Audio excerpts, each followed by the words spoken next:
So guys, paano nga ba malalaman kung within range pa yung ating earth tester o ground tester? Yung iba kasi ground tester ang tawag eh. So wala pa, hindi pa dumarating yung ating mga connector. So gamitan muna natin ng ipinagbabawal na technique. So gamit tayo ng 10 ohm na resistor.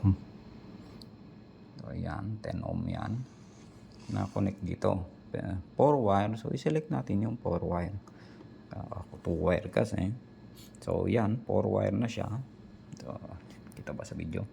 So 4 wire na siya. So pindutin lang natin yung test. So ano yung nilagay natin? 10 ohms na resistor. So yan, antay lang.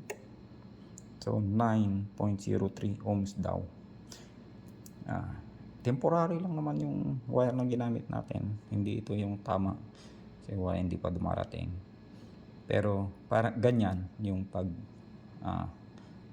verify kung nasa tama pa yung reading. So ayan, so 10 ohm na resistor. Kakabit naman natin yung 100 ohm na resistor. So alisin natin to.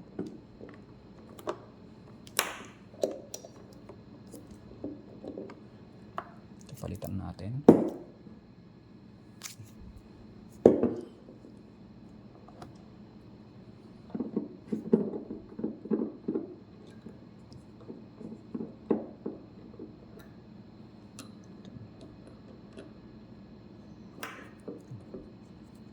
Gamitan muna natin ng ipinagbabawal na technique. Wala pa yung ating mga connector na maayos. So yan,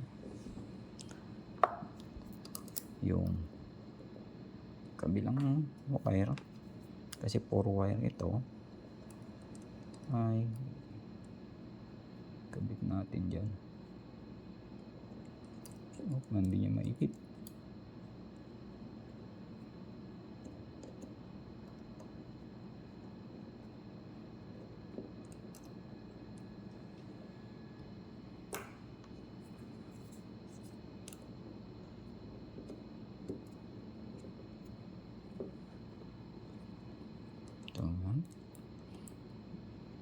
Temporary lang muna para lang malaman natin. So may mga tamang connector yan. So yan, so on natin, nag-off na pala.